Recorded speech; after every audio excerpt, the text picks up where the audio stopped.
Pemirsa, pemerintahan Prabowo Subianto Gibran Rakabuming Raka akan menginjak 100 hari kepemimpinan pada 28 Januari 2025 mendatang. Sejumlah survei merilis rata-rata masyarakat Indonesia puas dengan kinerja dan program-program besutan Prabowo.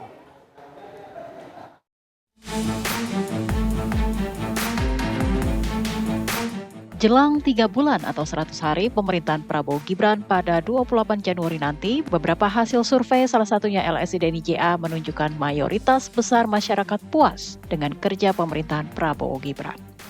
Ya, pemerintahan Prabowo Subianto dan Gibran Rakabuming Raka membawa banyak gebrakan yang populis alias pro rakyat.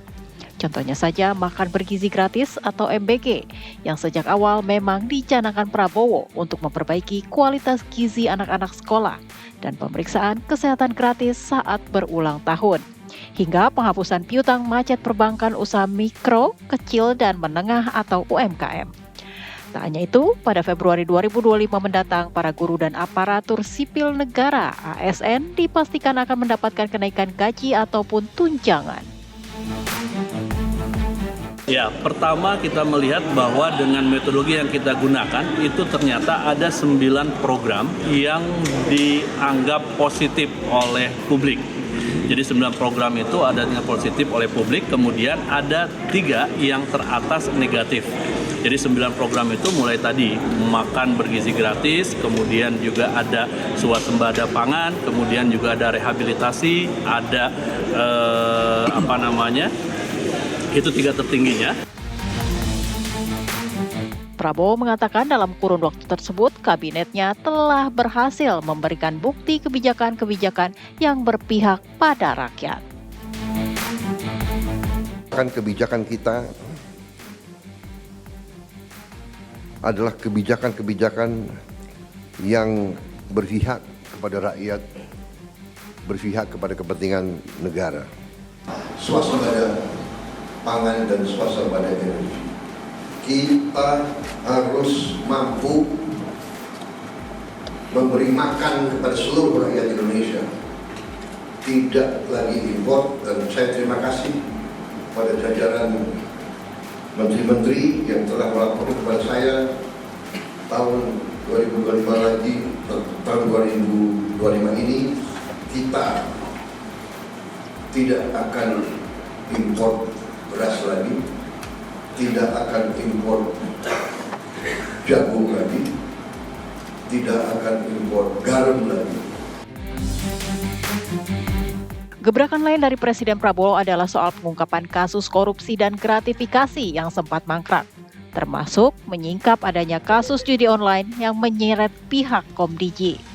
Lantas, bagaimana pencapaian kebijakan dan program yang telah diluncurkan dalam 100 hari pertama pemerintahan Prabowo Gibran? Dan apa saja kebijakan dan terobosan baru yang akan dilakukan Prabowo dalam pemerintahannya ke depan?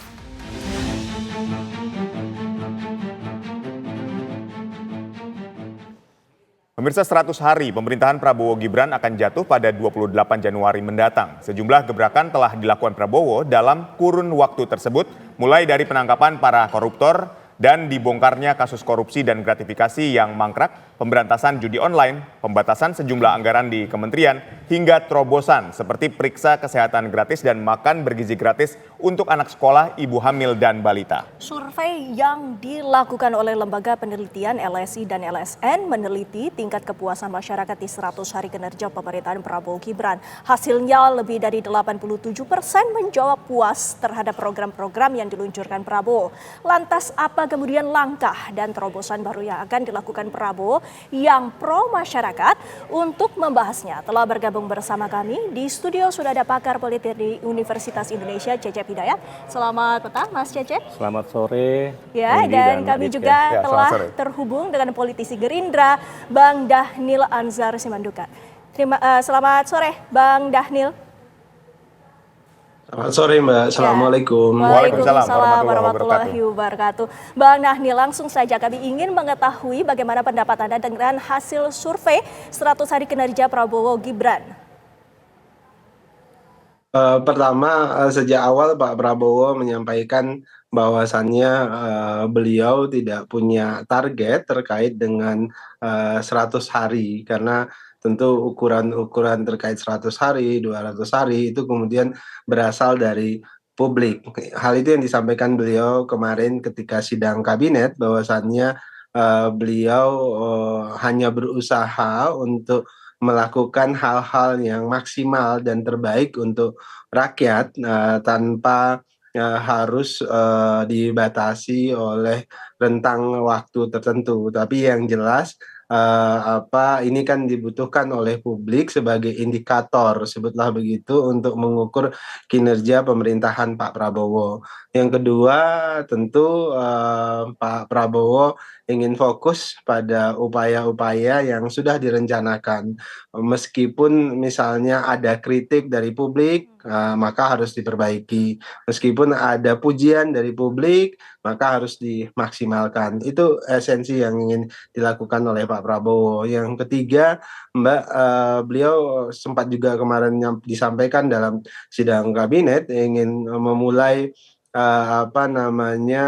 agenda pembangunan 5 tahun ke depan secara sistematik. Beliau akan fokus pada upaya-upaya investasi jangka panjang, baik itu investasi dalam bentuk intangible maupun tangible, artinya yang bisa dilihat maupun tidak bisa dilihat. Misalnya dalam konteks intangible tentu investasi-investasi dalam bidang sumber daya manusia, investasi di bidang pendidikan dan sebagainya. Ini yang sedang diakselerasi misalnya melalui makan gizi gratis, kemudian program-program terkait dengan pendidikan, kemudian terkait dengan kesehatan, terutama kesehatan ibu hamil dan anak-anak kita.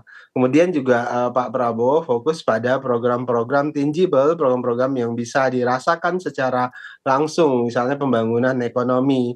Nah, dua kaki utama agenda pembangunan ekonomi Pak Prabowo tentu adalah menyediakan lapangan pekerjaan yang cukup, kemudian kedua itu adalah meningkatkan daya beli masyarakat. Nah, oleh sebab itulah kemudian Presiden itu fokus pada upaya-upaya menyisir anggaran belanja pendapatan dan belanja negara agar efisien. Maka kemarin seperti juga disampaikan dan diberitakan oleh TV One, pemerintahan Prabowo Subianto, Pak Prabowo itu melakukan efisiensi yang sangat ketat.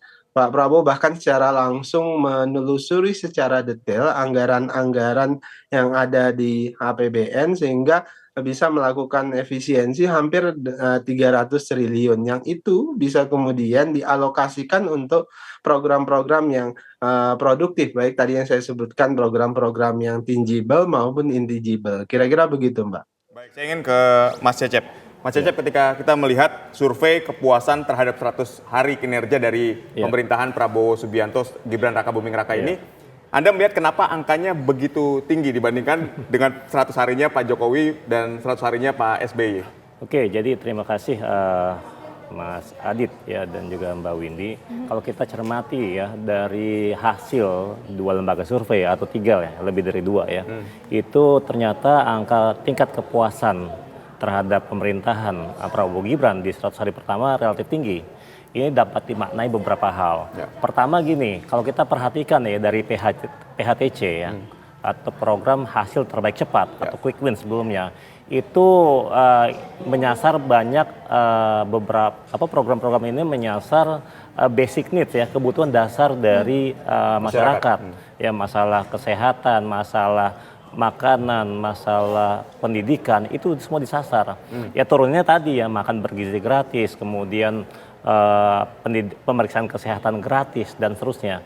Jadi ini yang menjadi program yang populis buat masyarakat. Sehingga kemudian ya ketika lembaga survei masuk ya melakukan survei, jadilah itu angka gitu ya, terjadilah memang masyarakat terpuaskan. Itu yang pertama ya, kebutuhan dasar. Kemudian yang kedua di sini sebenarnya kalau kita lihat dari hasil kemarin memenangkan 58% suara masyarakat ya. Kemudian dalam perjalanannya kita lihat ya bagaimana tadi sesuai yang disampaikan Pak Prabowo yang gesit gitu. Nah jadi kita lihat ketika baru dilantik langsung kemana-mana Pak Presiden Prabowo. Sehingga kemudian ada harapan pada publik. Ketika dia menang, publik menaruh harapan kepada beliau. Sehingga kemudian angka ini sebenarnya adalah tantangan sendiri buat Prabowo Gibran sebenarnya. Yaitu bagaimana mereka bisa merealisasikan janji-janji mereka kemarin. Astacita dan turunannya itu. Nah itu yang kedua. Yang kemudian yang ketiga memang ini tantangan buat Prabowo. Kenapa? Karena kemarin di presiden sebelumnya itu kan kalau selalu berbicara masalah tingkat populer yang amat tinggi, 80%. Nah sekarang justru ditambah lebih tinggi lagi, 87%. Harapannya memang lembaga-lembaga survei ini kan sudah kredibel juga ya harapannya, bisa menjaga metodologi secara saintifik lah ya. Memang bisa terjaga dengan ketat metodologinya, sehingga memang hasil ini dapat dipertanggungjawabkan. Tapi Mas Cecep, kita juga ketahui dalam 100 hari ini tentunya tidak semuanya positif. Betul. Ada juga beberapa hal yang menjadi tantangan di pemerintahan ini seperti sebut saja penanganan korupsi dan juga adanya kasus judi online. Bagaimana pendapat Anda? Nah, kalau jadi yang sampaikan juga ya, kenapa Prabowo relatif gesit? Jadi memang sebagai seorang presiden dalam sistem presidensial ya, ini jadi tantangan sendiri buat Prabowo. Kenapa? Karena dia harus bisa memutuskan dengan cepat. Nah, beberapa kasus kemarin itu sebenarnya disampaikan ya, ketika ada kasus Prabowo memutuskan dengan cepat ya. Ya bukan cuma masalah judi online ya, dia putuskan. Kemudian masalah kemarin yang pagar makan lautan, dia putuskan cepat juga. Kemudian masalah utang UMKM, dia putuskan dengan cepat. Jadi beberapa hal memang dia harus putuskan, tinggal nanti pembantunya di bawah itu mengartikulasikannya ya, mengoperasionalkannya di tingkat teknis gitu. Tapi bagaimana Anda melihat di tingkat kementerian sendiri saat ini? Ya, saya kira ketika ada titah dari Prabowo, dari Presiden Prabowo, ketika ada perintah dari Prabowo langsung dijalankan sebenarnya. Memang kemarin sempat katakan ada miskoordinasi ya, tapi kan ini kalau kita ikuti misalnya masalah kemarin yang pagar laut itu peristiwa yang terjadi bukan baru kemarin, tapi rentetan tahun sebelumnya.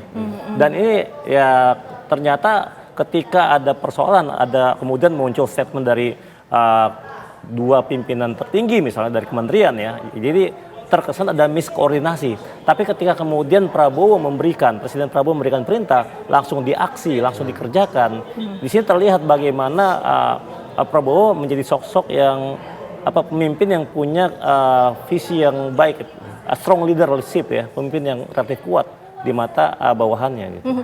Bang Dhanil, mungkin bisa diberikan bagaimana pendapatnya khususnya dalam pemerintahan di 100 hari terakhir. Ada juga kasus salah satunya yang melanda di Kementerian Komdiji yaitu judi online. Bang Dhanil.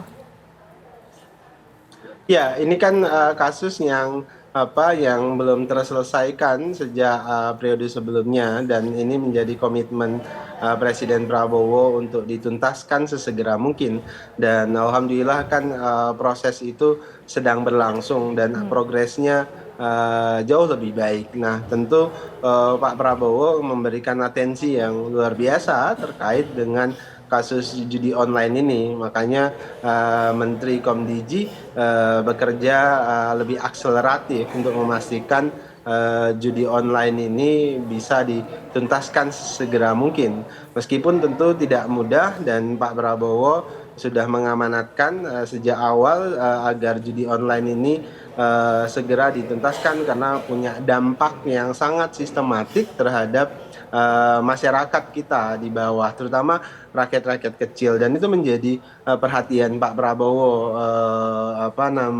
terkait dengan dampak judi online ini. Nah, makanya di satu sisi beberapa program pemerintah itu dikaitkan dengan dampak-dampak judi online, misalnya dipastikan program-program ekonomi, bantuan pemerintah itu justru tidak memberikan ruang agar merebaknya praktek judi online, misalnya bantuan-bantuan pemerintah dan sebagainya, jangan sampai kemudian digunakan untuk judi online dan sebagainya. Karena sekarang program-program pemerintah berusaha dilihat juga dari sisi dampak sosial, dari